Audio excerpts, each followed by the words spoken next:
If you desire to have a natural birth, here's what you need to do. Hi, my name is Nia Brianna, and I'm a toddler mom who labored for 52 hours. And now I'm doing it again. Yes, I'm doing it again. And you might think, oh my gosh, you're so crazy. You know what? You might be right. Because it wasn't easy, okay? It was not easy, but preparation is key, which is why I'm making this video for all of those mothers who desire to have a natural birth and just want to set themselves up, put themselves in the perfect position, as perfect as it can be, you know, because sometimes we don't have control over certain things and certain circumstances, but we do have control of how we prep for it. I do have my phone because I did write some notes down, so if you see me looking down, it's just because I'm trying to stay on track. Number one, you have to mentally prepare yourself. How do you mentally prepare yourself? Well, first of all, you accept the fact that it's gonna be painful, okay? Like, it's gonna be painful, but you also accept the fact that you're bringing life into this world, that you're going to be in full control, that you're not going to feel like you don't know what's going on. And mentally preparing yourself, you just wanna make sure that you're educating yourself on childbirth. You wanna know what the difference is between early labor and active labor, when you're transitioning, when the baby is descending. You just want to learn about your body and learn what's going on during the process. I did give birth at a birthing center, and with this birthing center, they actually required that we take an educational class for natural labor, and I took mine through the Mama Natural course online. I'll link it below in the description box in case you're interested. I got through it pretty quickly, and it was so knowledgeable. It gave me a lot of information. It made me feel more powerful. It made me feel strong. I knew exactly what was going on with my body. And honestly, I might take a similar class or just refresh my mind when it comes to giving birth again, because just because it happened the first time doesn't mean that I'm gonna remember everything. Know that you are capable, know that you are strong, know that many of women have done this before and they have came out successful, they have came out with beautiful birth stories. Moving on to number two, make sure you get a doula, okay? You need somebody who's gonna advocate for you, whether you wanna give birth at home, in a birthing center, or at a hospital. It's just so comforting to have somebody who wants your best interest at heart, somebody that you know, somebody that has been walking with you throughout this journey, that is also knowledgeable about childbirth, natural laboring and delivery, can support you physically, mentally, and emotionally. My doula, I love her so much. When I was in labor, I actually had a back labor because my baby was sunny side up, and I had to turn her, and my contractions were very irregular, and I really wanted to go to the birth center. My doula was like, no, stay home, labor some more. And I was like, no, like, I feel like she's coming because this is so painful. And if I would have listened to my doula, I would have saved myself an excruciating 30-minute trip to the birthing center, because you know what? I was only 1 centimeter dilated, and they sent me right back home to labor some more. So please get yourself a doula, because she knows what's going on with your body, okay? She knows a lot what's going on with the baby. She can tell you like what position they're in, and it just gives you that extra support. Number three, if you are low risk, I would highly recommend doing a birthing center and just touring those, because they are very comforting. They're so peaceful. And also in my mind, now at my first birthing center, they didn't have pain medication readily available, but I did learn at the birthing center that I'm giving birth at now, they actually do. But of course they ask you if you would like to use it, or they only use it if you're in need, or if it's a necessity, or if it's an emergency. So things like Pitocin, you know, an epidural, those pain medications may not be readily available at the birth center. I feel like that will just kind of keep you away from making the decision to get pain medication. And again, you really have to dive deep into your mental strength when it comes to that, because mentally And physically, those things are hand in hand when you're giving birth. Literally, if you feel like you can't do it, your body is probably gonna feel like it can't do it. But if you feel like you can do it, your body is gonna work with your mind. So that really, really matters. Moving on to number 4, during your pregnancy, you want to make sure you are moving your body. You're literally preparing for a marathon. It might as well be in the Olympics, okay? Like it is, it's crazy, but it's beautiful and it's magical, and we're all capable as women to be able to do this. So definitely move your body, whether that is walking, whether that is weight training, whether that is taking a Zumba class, whether it is going hiking. Move your body, stay active, make sure you're stretching, doing deep stretches with your hips, because your hips can become very tense throughout pregnancy. Make sure you're stretching your back. I also love working out my legs, because let me tell you, I went from 135 pounds to 210 pounds my first pregnancy. And when I tell you my knees were shaking like a stripper, baby, it was like, we have never felt this in my life. Never felt it in my life. And it just happened so quick that like my knees was like, it's almost giving out. So I was like, you know what? This pregnancy, I'm really gonna try and focus on my leg strength. I'm gonna do my sumo squats. I'm gonna do my lunges. Lunges really help. Step ups really help.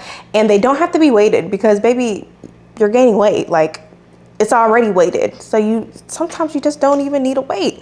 At the end of the day, just move your body and make sure you stretch, okay?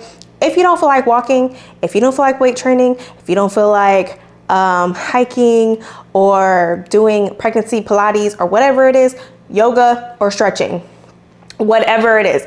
I don't do yoga, but I do stretch. During my first pregnancy, I had to do squats during contractions. I had to walk up the stairs. I had to curb walk to get this baby to come out. There was so much that you just have to endure during those contractions, not before, but during the contractions. And the contractions ain't no joke.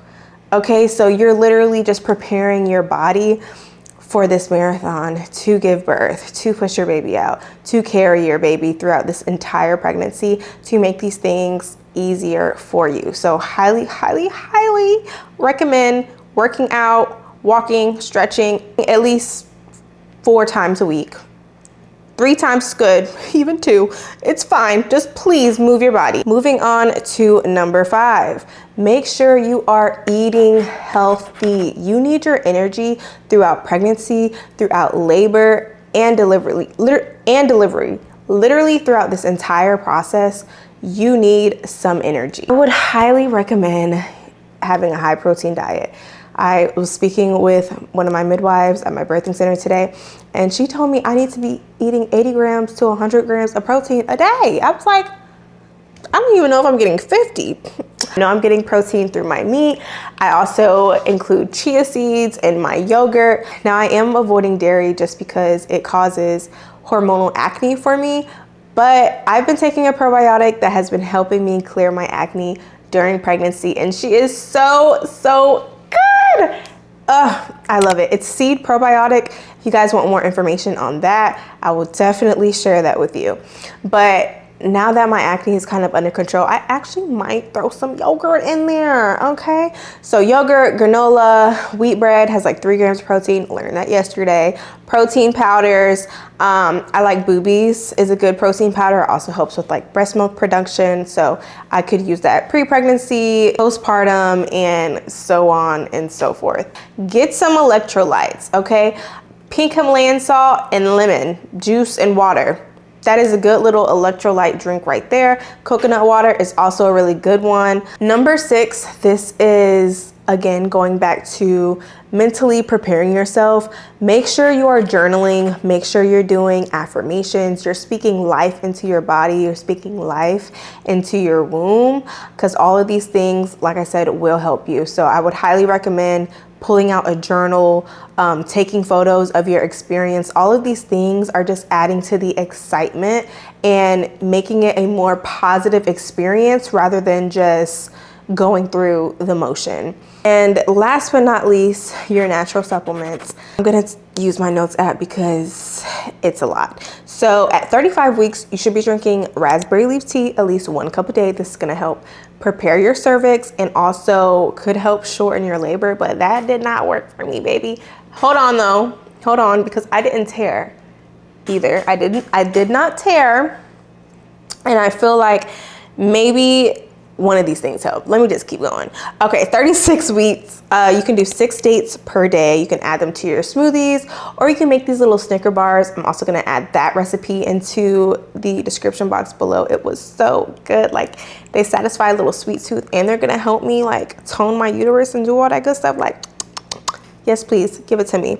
37 weeks, I was drinking okra water. This is supposed to help with like slip, you know, like she can come like right out. And baby, although I labored for 52 hours, the way she came out of me, it was real quick. Like, I felt her descending. I was doing my little lunge, and then my midwife was coaching me to breathe. You really got to work on your breathing exercises so you don't tear, because if you want to prevent tearing, you can't just be like push and then you know, it just like rips open. You know, you just don't want to do that. Okay, they're gonna be like push, and you're gonna be like calm, peacefully push, like ooh, you know, very slow. Like, I was literally making like gorilla sounds. She was like, you gotta do a low grrr. I was doing that during my labor. I believe the okra water helped a lot, but the consistency can be quite disturbing. So I mixed it with pineapple juice, raspberry leaf tea, and honey for flavor. I also took evening primrose around 37 weeks. You insert the capsules, or you can take them orally. This also helps with opening the cervix and just making that process a whole lot smoother. This sounds like a lot, just choose 2, and I said to stick with dates and definitely okra water. I feel like those helped a ton. Yeah, that is about it. If you take anything away from this video, please, please, please do your own research. Now, I know watching this video is like doing your research, so you're already on the right track. But I made a whole entire Instagram folder, and I'm trying to figure out how I can get that to you, where I compiled all of these videos for pre-pregnancy, for labor and delivery, for postpartum. Like, I had different folders of so many of educational content that other influencers put out that had a lot more knowledge. So pregnancy exercises, this one doula on Instagram that I follow, I think she's called like Pop That Mama, but I was on her page like white on rice, okay, because she has so much content about what's happening, what you're going through as you are giving birth, as you are in labor, the differences between early labor and active labor, the differences between dilation and what each step means and which transition is what. Like, she just gave so much information. So I would definitely look at her content. Make sure you are working on your breathing exercises. You're just calming yourself throughout this entire journey, and you're really preparing yourself to go into labor, to go into delivery with knowing exactly what you want. So please, please, please also get a doula, and make sure you have that support with you, because that is going to be so important. You want to make sure somebody is advocating for you. You want to make sure they have your best interest at heart, because it can be a lot going on with your head, and you just don't want anybody to try and take advantage of you when you're going through a lot mentally, physically, and spiritually, which is why you really need to start preparing like now. Okay, I am 24 weeks pregnant. I've been preparing since the first trimester, okay? I hope this video was helpful. I know it was a lot of information. I am sending you guys so much love and hugs and power to you, mommy, because I'm sure it's a little mama watching this, or a soon to be mama. I hope that your labor and delivery journey is beautiful, it's smooth, it is peaceful, it is comforting, it is everything that you've imagined. I pray that you have a successful and safe labor and delivery. I will see you guys in my next video. If you like this, please give it a thumbs up. Make sure you like, comment, and subscribe, and let me know if you want to see any more content about birthing or pregnancy or a little bit more about the supplements, or the natural supplements, that I've taken throughout my pregnancy and third trimester. But anywho, I will talk to you guys later. See ya.